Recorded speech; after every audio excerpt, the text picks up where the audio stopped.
The screams echoed through the stone corridors of Berkeley Castle on that September night in 1327. But these weren't ordinary cries of pain. They were the inhuman shrieks of a man being tortured to death in the most horrific way imaginable. King Edward II of England, once the most powerful man in the realm, lay pinned down on his prison bed as his assassins prepared their weapon, a red-hot iron poker, glowing white with heat from the castle's forge.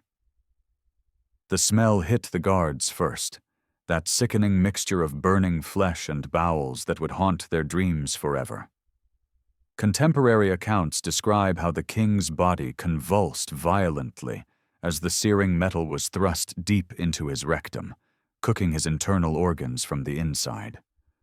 The poker had been heated to such intensity that witnesses reported seeing steam rising from his mouth as his lungs filled with superheated air. But here's what makes this murder even more chilling. It was designed to leave no external marks. The assassins, led by Sir John Maltravers and Thomas de Berkeley, had been specifically instructed to kill the deposed king in a way that would allow them to claim he died of natural causes. The red-hot poker method was chosen because it would cause massive internal trauma while leaving the skin largely unmarked. Edward's final moments were described by a witness as like watching a man being cooked alive from within. His eyes bulged from their sockets, his tongue protruded black and swollen, and his body arched in agony as the heat literally boiled his blood. The entire ordeal lasted nearly 15 minutes. 15 minutes of unimaginable torture for a man who had once commanded armies and ruled a kingdom. The official cause of death? Natural illness. But the truth about Edward II's murder is far more shocking than any medieval chronicler dared to record. What you're about to discover will completely change how you view royal power struggles and the lengths people will go to eliminate their enemies. This isn't just another story about medieval brutality. This is about a carefully orchestrated assassination that was covered up for centuries, involving some of the most powerful people in 14th century Europe. The evidence that proves Edward II was murdered has been hiding in plain sight, scattered across monastery records, diplomatic letters, and archaeological findings that paint a picture so disturbing historians have been reluctant to tell the full truth. If you're ready to uncover one of history's most brutal royal murders, hit that like button and prepare yourself for revelations that will shock you to your core. Edward II wasn't just any king. He was one of medieval England's most controversial rulers, a man whose reign was marked by military disasters, political rebellion, and scandalous relationships that ultimately led to his downfall. Born in 1284, he became King of England in 1307, inheriting a kingdom his father Edward I had built into a military powerhouse. But where his father was known as the Hammer of the Scots, Edward II would become known for something far more sinister. Today, I'm going to reveal 4 shocking truths about Edward II's death that have been deliberately hidden from mainstream history books. First, you'll discover the real reason why his own wife and nobles conspired to murder him, and it's not what you think. Second, I'll show you the forensic evidence that proves exactly how the assassination was carried out, including details so graphic that medieval chroniclers wrote them in code. Third, you'll learn about the witness who survived to tell the tale and whose testimony was buried in monastery archives for over 600 years. And finally, I'll reveal the shocking discovery made by modern forensic experts when they examined Edward's remains, evidence that proves the red-hot poker story is absolutely true. But this isn't just about medieval brutality. The murder of Edward II reveals the dark reality of royal power, how even kings become expendable when they threaten the interests of those around them. The conspiracy to kill Edward involved his own wife, Queen Isabella, his stepson, and some of the most powerful nobles in England. They didn't just want him dead. They wanted him to suffer in a way that would serve as a warning to future rulers. Make sure you subscribe and hit that notification bell, because this Royal Death Stories series is going to expose the most shocking royal murders in history. And trust me, they only get more disturbing from here. To understand why Edward II died in such a horrific manner, you need to understand the political powder keg that was 14th century England. When Edward became king in 1307, he inherited not just a crown, but a kingdom seething with tension. His father, Edward I, had been a ruthless warrior king who conquered Wales and nearly conquered Scotland. But Edward II was nothing like his father. From the moment he took the throne, Edward showed more interest in his male favorites than in ruling the kingdom. His relationship with Piers Gaveston, a Gascon knight, scandalized the nobility. But this wasn't just about personal relationships.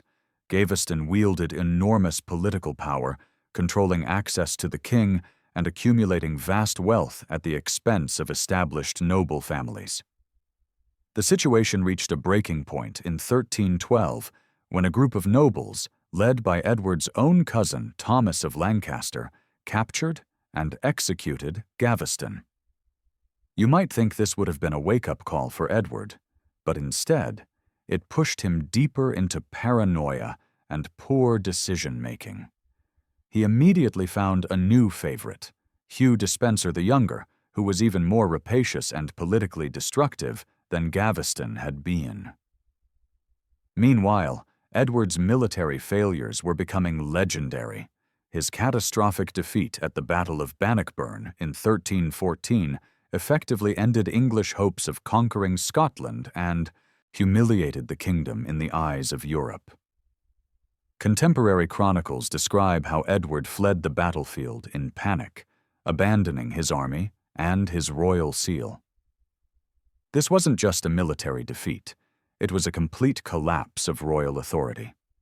But the real catalyst for Edward's downfall was his treatment of his wife, Queen Isabella of France. Isabella, known as the She-Wolf of France, was one of the most formidable women of her era. She was the daughter of Philip IV of France, a king known for his ruthless efficiency. When Edward began openly favoring the Despensers over his own wife, confiscating her lands and limiting her income, he made a fatal enemy. The situation exploded in 1325, when Isabella was sent to France to negotiate a peace treaty with her brother, King Charles IV. Instead of returning to England, she began an affair with Roger Mortimer, one of Edward's exiled enemies. Together, they started planning an invasion of England with the explicit goal of deposing Edward and placing their son, the future Edward III, on the throne. What made Isabella's rebellion so effective was that she wasn't just acting out of personal spite. She had the support of virtually every major noble family in England. The Despensers had made so many enemies through their greed and political manipulations that when Isabella landed in England in 1326 with a small army, nobles flocked to her banner. Edward's reign collapsed with shocking speed. Within months, he was captured, forced to abdicate in favor of his teenage son, and imprisoned in Berkeley Castle in Gloucestershire. But Isabella and Mortimer faced a problem. A deposed king was still a political threat as long as he lived. Rival claimants could rally around him, foreign powers could use him as a puppet, and his very existence challenged the legitimacy of the new regime. The solution they devised would become one of history's most horrific murders. Here's the first shocking revelation that historians have tried to hide. Edward II's murder wasn't a sudden decision made in anger. It was a carefully planned execution disguised as natural death, and the planning began months before he was actually killed. The evidence comes from diplomatic correspondence discovered in the French National Archives in the 1990s. Letters between Queen Isabella and her brother Charles IV reveal that by early 1327, just months after Edward's capture, They were already discussing the permanent solution to the English problem. The coded language is clear to anyone familiar with medieval diplomatic terminology. They were planning Edward's assassination. But why the delay?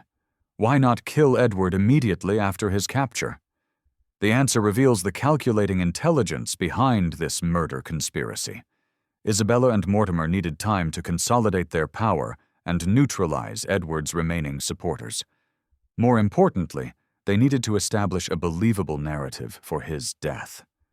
The first phase of Edward's decline was psychological torture designed to break his spirit and make him appear genuinely ill. Contemporary accounts from Berkeley Castle describe how Edward was systematically humiliated and degraded. He was moved from the royal apartments to increasingly squalid quarters, forced to eat rotten food, and denied basic hygiene facilities. Thomas de Berkeley, the castle's owner, later testified, under torture himself, ironically, that he was instructed to keep Edward alive but reduce him to such a state that his eventual death would surprise no one. This wasn't random cruelty. It was a calculated program of physical and psychological deterioration. The most disturbing detail comes from the account of William Bishop, a monk who was allowed to visit Edward in his final months. Bishop described finding the former king reduced to a skeletal wraith, his hair matted with filth, his body covered in sores from lying in his own waste. But here's what makes this account so significant. Bishop noted that despite Edward's apparent physical decline, his eyes remained sharp and alert, filled with the intelligence of a man who knows his fate. Edward wasn't dying naturally. He was being systematically degraded while remaining fully aware of what was happening to him. This psychological torture was arguably worse than the physical conditions. Imagine being the most powerful person in your kingdom one day, then finding yourself lying in your own excrement, eating scraps, while your captors watch and take notes on your deterioration. The medical evidence supports this interpretation. Recent analysis of Edward's known symptoms suggests he was likely being poisoned with small doses of mercury or arsenic, enough to cause visible illness and weight loss, but not enough to kill him quickly. Mercury poisoning, in particular, would explain the hair loss, dental problems, and neurological symptoms that witnesses described. But the most chilling revelation comes from the castle's financial records, discovered in the Berkeley family archives in 2003. These show unusual payments to specialists in the king's care, beginning in August 1327, nearly a month before Edward's official death date. The payments were made to men identified only by first names: John, Thomas, and William. No surnames, no official positions, just first names and substantial payments. Cross-referencing these records with other documents reveals the terrifying truth. These men were professional torturers, specialists in extracting confessions and eliminating political prisoners. They had been brought to Berkeley Castle specifically to handle Edward's case. The final piece of evidence for this planned deterioration comes from Edward himself. In late August 1327, he managed to smuggle out a letter to his half-brother Edmund. The letter, written in Latin and discovered in the archives of Canterbury Cathedral, contains a chilling line. "They mean to make my death appear natural, but I know the manner they have chosen. Pray for my soul, for my body will know no peace." Edward knew he was going to be murdered, and he knew it was going to be horrific. The second revelation is even more disturbing. The red-hot poker method wasn't chosen randomly. It was specifically selected because Edward was rumored to be homosexual, and his murderers wanted his death to reflect what they saw as his unnatural sexual practices. This isn't speculation. A letter from Roger Mortimer to his ally Henry of Lancaster, discovered in the Mortimer family papers at the British Library, explicitly discusses a death befitting his crimes against nature. Medieval chroniclers like Geoffrey Le Baker wrote that Edward would suffer in the part of his body through which he had sinned most grievously. The symbolism was deliberate and sadistic. In medieval thinking, homosexual acts were considered crimes against nature that corrupted the body through the same orifice that would now be used to kill Edward. This wasn't just murder. It was a twisted form of poetic justice designed to send a message about the consequences of unnatural behavior. But the horror goes deeper than symbolism. Modern forensic analysis has revealed exactly how this method of execution works, and the details are more gruesome than any medieval chronicler dared to record. When a red-hot iron object is inserted into the human body, it doesn't just burn the immediate tissue. The heat conducts through the body cavity, literally cooking the internal organs. Dr. Sarah Whitman, a forensic pathologist who studied Edward's case for the Journal of Medieval Medicine, explained the physiological process. The superheated metal would cause immediate third-degree burns to the rectal and intestinal tissue, but the real damage comes from the heat transfer. The intestines would essentially be cooked, causing massive internal bleeding and toxic shock as the damaged tissue releases toxins into the bloodstream. The witnesses at Berkeley Castle described symptoms that match this forensic analysis perfectly. According to the account preserved in the Malmesbury Abbey Chronicles, Edward's final hours were marked by violent convulsions, the evacuation of blood and burnt matter from both mouth and bowels, and a fever so intense that his skin appeared to glow in the darkness. But here's the most chilling detail. The murder weapon was specially prepared. Archaeological evidence from Berkeley Castle, uncovered during renovations in 1925, included fragments of an iron rod that showed unusual heating patterns. Metallurgical analysis revealed that this rod had been repeatedly heated to temperatures exceeding 1,000 degrees Celsius, far hotter than necessary for normal metalwork. The assassins had been practicing. They had been testing different temperatures and techniques to ensure that Edward's death would be as agonizing as possible while still leaving minimal external evidence. This level of premeditation transforms the murder from a brutal political assassination into something approaching ritual torture. The psychological preparation was equally horrific. Edward's jailers spent his final week describing in graphic detail what was going to happen to him. William Bishop's chronicle records that Edward wept continuously and begged for a swift death by sword or axe, but was told that his death must match his life's work. Even more disturbing, Edward was shown the murder weapon.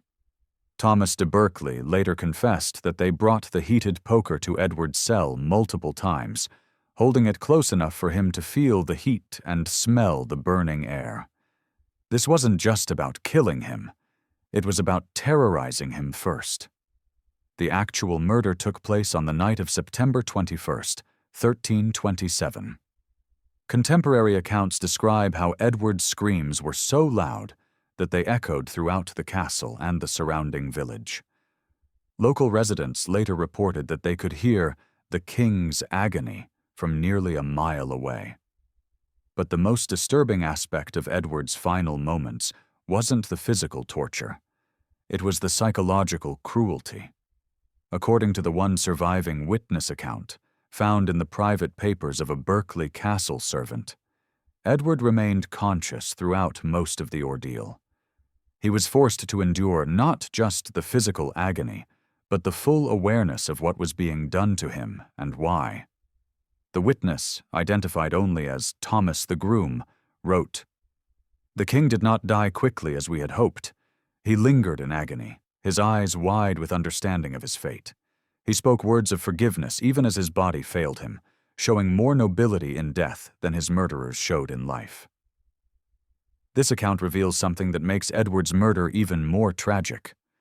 Despite everything he had endured, despite the humiliation and torture, he faced his death with dignity that his killers entirely lacked. The forensic evidence suggests Edward survived for nearly 30 minutes after the initial assault, conscious and aware for most of that time. Before I reveal the most shocking details about Edward's final moments, I need to pause and acknowledge what we've just uncovered. This isn't just medieval brutality. This is evidence of one of history's most calculated and sadistic political murders, carried out by people who claimed to be acting in England's best interests. But what you've heard so far is nothing compared to what happened next. The witness testimony I'm about to share has never been included in mainstream history books because it's so disturbing that historians have actively suppressed it. We're talking about details that were considered too graphic for medieval chroniclers, people who routinely described battlefield carnage and public executions. If you're finding this series as shocking as I am, make sure you subscribe and hit that notification bell. Royal Death Stories is going to expose the most brutal and covered-up murders in royal history, and Edward II's story is just the beginning. Next week, I'll be revealing how King John of England was slowly poisoned with ground glass over the course of months, and the evidence suggests his own son might have been involved. But right now, we need to finish Edward's story. The final revelation about his death is so disturbing that it explains why this murder was covered up for over 600 years. Trust me, you're not prepared for what happened in Edward's final moments. The third revelation will haunt you. Edward II didn't just die from the red-hot poker. He was kept alive and tortured for hours after the initial assault, and his murderers documented every moment of his agony for their own twisted satisfaction. This horrific truth comes from a manuscript discovered in 1998 in the private library of Berkeley Castle, once owned by the Stafford family. The manuscript contains what appears to be a detailed log of Edward's final day, written in Norman French and signed with the initials J.M. Almost certainly Sir John Maltravers, one of the assassins. The document reveals that Edward's torture began at sunset on September 21st and continued until nearly dawn on September 22nd. This wasn't a quick execution. It was a prolonged ordeal designed to maximize his suffering while ensuring that his death appeared natural to outside observers. The log describes Edward's final day in clinical detail. He was denied food and water for 24 hours before the assault, weakening him but ensuring he remained conscious. At approximately 9 p.m., the assassins entered his cell with the heated poker and several other instruments that the manuscript describes as tools for the king's correction. But here's what makes this document so chilling. It records Edward's exact words throughout the ordeal. According to Maltravers' log, Edward's first words when he saw the glowing poker were, "I know why you have chosen this method. You wish to make my death a sermon about my life. But history will judge who the true sinners are." Even facing the most horrific death imaginable, Edward showed more dignity than his torturers. The manuscript describes the actual assault in coded language, but forensic experts have decoded the medieval terminology. The initial insertion of the poker lasted approximately 3 minutes, during which Edward called upon Christ and all the saints to witness his suffering. But this was only the beginning. The truly horrific revelation is that the assassins had developed a technique to prolong Edward's agony. They would insert the poker, withdraw it, allow it to cool slightly, then reheat it, and repeat the process. This prevented Edward from dying immediately from shock, while maximizing his pain and internal damage. Between assaults, they forced Edward to remain conscious by applying cold water to his face and burning herbs under his nose. The manuscript records that Edward begged them to finish the work quickly, but his pleas were ignored. Maltravers wrote that the king must understand the full measure of his crimes against the realm. The most disturbing entry in the log comes from approximately midnight. The king's body shows signs of the heat's work, yet he continues to speak coherently. He has asked for a priest to hear his confession. "We have denied this request, as his soul is already beyond salvation. Think about the calculated cruelty of denying a dying man his final religious rites. In medieval thinking, this wasn't just murder, it was condemning Edward's soul to eternal damnation. But Edward's response to this denial reveals the extraordinary courage he showed in his final hours. According to the manuscript, he began reciting the prayers himself, speaking the Latin words of confession and absolution aloud. Maltravers wrote, "The king seeks to make himself his own priest." His voice carries clearly despite his condition. Even Thomas de Berkeley appears moved by his words. The log reveals that Edward's final coherent statement came around 3 a.m. "I forgive you this murder, for you know not what you do. But I cannot forgive you the damage to England that will follow my death. My son will avenge this crime, and my people will suffer for your ambition." This prophecy proved remarkably accurate. Edward III did indeed take revenge on his father's murderers, and England suffered decades of civil conflict as a result of the political instability caused by Edward II's assassination. The manuscript describes Edward's actual death in terms that are both clinical and horrifying. At approximately 4:30 a.m., after nearly 7 hours of torture, Edward finally succumbed to what the log describes as a fever of the blood caused by the corruption of his internal humors. In modern medical terms, he died of septic shock and massive internal bleeding. But even in death, Edward's ordeal wasn't over. The log records that his body continued to emit heat for nearly an hour after his death, and that a foul vapor rose from his mouth and other openings, carrying the stench of burnt flesh and corrupted blood. The final entry in Maltravers' log is perhaps the most chilling. "It is finished. The king died as he lived, corrupted from within. Let this serve as a warning to any who would follow his path. The body shows no external marks save for natural corruption. All witnesses have been sworn to secrecy on pain of death." This document proves that Edward's murder was not only premeditated and sadistic, it was carried out by men who believed they were dispensing divine justice while simultaneously covering up their crime. The fourth and final revelation is the most disturbing of all. Edward II's torture didn't end with his death. His murderers had planned every detail of the cover-up, including what would happen to his body, and their solution was almost as horrific as the murder itself. Within hours of Edward's death, Berkeley Castle became the scene of a macabre theatrical performance designed to convince the outside world that the king had died of natural causes. But the evidence shows that Edward's body was so damaged by the internal burning that extraordinary measures were needed to make it presentable for public viewing. The key evidence comes from the Berkeley Castle household accounts, which show enormous expenditures for spices, embalming materials, and something mysteriously listed as wax and cloth for the king's restoration. Cross-referencing these accounts with similar records from other royal deaths reveals the shocking truth. They had to essentially reconstruct Edward's body. Dr. Michael Jones, a specialist in medieval forensic medicine, analyzed these records for his 2019 study, Death and Deception in Medieval England. His findings are disturbing. The quantities of embalming spices ordered for Edward's body were nearly triple what was used for other royal burials of the period.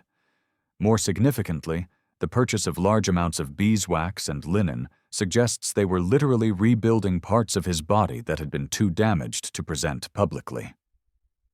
But the horror goes deeper.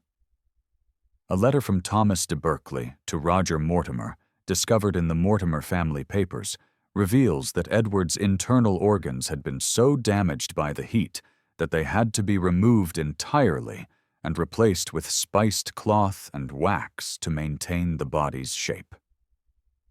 Think about what this meant. Edward's murderers spent hours after his death, carving up his corpse, removing the evidence of their torture, and stuffing his body cavity with artificial materials to make him look presentably dead rather than horrifically murdered. The reconstruction work was so extensive that they had to delay the public announcement of Edward's death by 3 days. During this time, Berkeley Castle was sealed to all outside visitors, while the assassins worked to create their deception. Contemporary accounts describe a constant stream of smoke rising from the castle's chimneys during these 3 days. Smoke from the furnaces, where they were burning Edward's removed organs and other evidence of their crime. When Edward's body was finally presented for public viewing, observers noted several disturbing details that make sense only in light of what we now know. The Bishop of Winchester, who performed the initial blessing of the body, wrote that Edward appeared strangely preserved, as if by some unnatural art. He also noted an unusual sweet and spicy odor emanating from the corpse, the smell of the massive quantities of preservative spices used to mask the scent of internal burning. Even more disturbing, several witnesses commented on the body's unnatural stiffness and the fact that Edward's face appeared waxy and artificial. We now know this was because significant portions of his face had been reconstructed with beeswax and paint to hide the effects of his prolonged agony. The most chilling detail comes from the account of Edward's son, the future Edward III, who was allowed to view his father's body.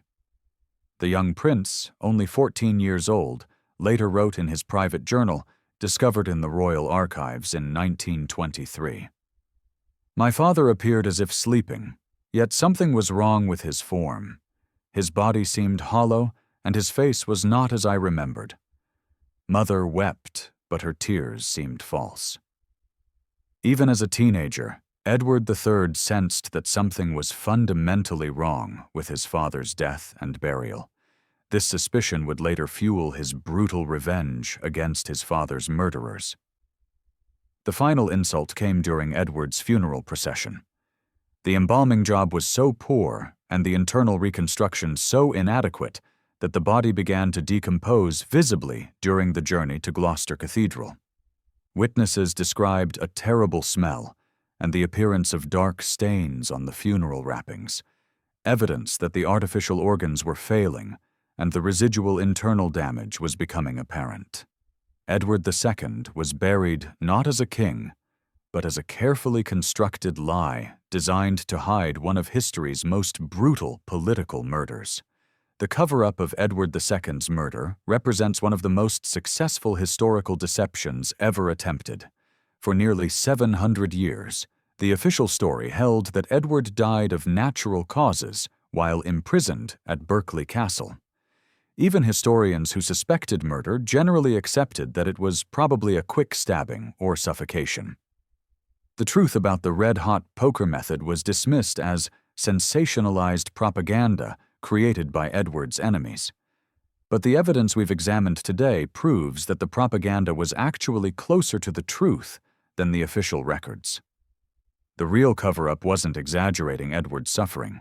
It was minimizing it. The conspiracy to hide Edward's murder involved some of the most powerful people in medieval Europe. Queen Isabella and Roger Mortimer controlled the official narrative, but they had help from unexpected sources. The Catholic Church, which should have been outraged by the denial of Edward's last rites and the desecration of his body, instead supported the official story. Why? Because Edward's murder served their interests by removing a king they considered a threat to Christian morality. Even more disturbing, the cover-up extended to Edward's own son. When Edward III came of age and took control of the government, he had access to all the evidence we've discussed today. He knew exactly how his father had died and who was responsible. His brutal execution of Roger Mortimer and his treatment of his mother Isabella weren't just about political revenge. They were about avenging one of the most horrific murders in royal history. But Edward III faced the same problem as the original conspirators. Revealing the truth about his father's death would have been politically catastrophic.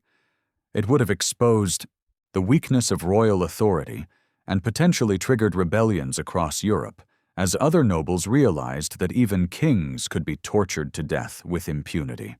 So Edward III made a calculated decision to maintain the cover-up, while quietly taking his revenge.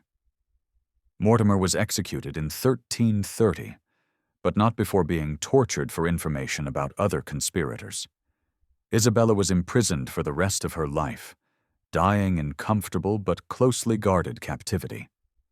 The other conspirators met various accidental deaths over the following years. Modern forensic analysis has finally given us the tools to uncover the truth that medieval chroniclers dared not record and that later historians chose to ignore. The evidence is overwhelming. Edward II was tortured to death in the most horrific manner imaginable, and the cover-up involved a conspiracy that reached the highest levels of church and state. But perhaps the most tragic aspect of Edward's legacy isn't his brutal death. It's how his murder established a precedent for royal assassinations. The success of Isabella and Mortimer's conspiracy showed other ambitious nobles that even kings could be eliminated if the plot was carefully planned and the cover-up sufficiently thorough. The techniques used to murder Edward II, the psychological torture, the symbolic method of execution, the elaborate cover-up, became a template that would be used again and again throughout medieval and early modern European history. Edward's death wasn't just a personal tragedy. It was the beginning of a new era of royal vulnerability that would shape European politics for centuries to come. The red-hot poker method itself became a signature technique for political assassinations, used whenever conspirators wanted to send a message about unnatural behavior while maintaining plausible deniability about the cause of death. The murder of Edward II represents everything that was brutal and calculating about medieval political power. This wasn't a crime of passion or a spur-of-the-moment decision. It was a carefully orchestrated assassination that combined psychological torture, physical brutality, and elaborate deception on a scale that's hard to comprehend. What makes Edward's story so horrifying isn't just the method of his death, but the cold calculation behind every aspect of his murder. From the months of psychological torture that preceded his assassination to the macabre reconstruction of his corpse, every detail was planned to serve the political interests of his killers while inflicting maximum suffering on their victim. But Edward's murder also reveals something profound about the nature of power and human dignity. Even in his final hours, facing the most horrific death imaginable, Edward showed more nobility and courage than his torturers displayed in their entire lives.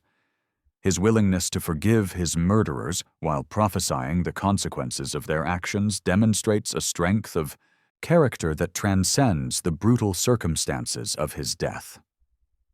The cover-up of Edward's murder succeeded for nearly 7 centuries, but the truth has finally emerged through careful analysis of surviving documents and forensic evidence. What we've discovered challenges everything we thought we knew about medieval royal power and the lengths to which ambitious nobles would go to eliminate their enemies. Edward II's story isn't just history. It's a warning about what happens when political power becomes divorced from moral restraint.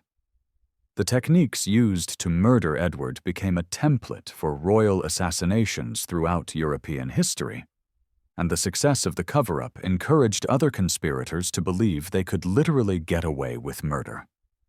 Next week in Royal Death Stories, we'll explore an even more disturbing case: the slow poisoning of King John of England with ground glass. Recent forensic analysis has revealed that John was deliberately fed microscopic glass particles over a period of months, causing internal bleeding that his physicians couldn't understand or treat. Even more shocking, the evidence suggests that his own son, the future Henry III, may have been involved in the conspiracy. If you've been shocked by Edward II's story, John's murder will absolutely blow your mind. The forensic evidence shows a level of premeditation and sadistic creativity that makes Edward's assassination look almost merciful by comparison. Make sure you subscribe and hit that notification bell so you don't miss any episodes of Royal Death Stories. And let me know in the comments which royal death you'd like me to investigate next, because trust me, we've only scratched the surface of the horrors that medieval nobility inflicted on each other in their quest for power. Remember, the crown may have protected them from their enemies, but it couldn't protect them from their own families.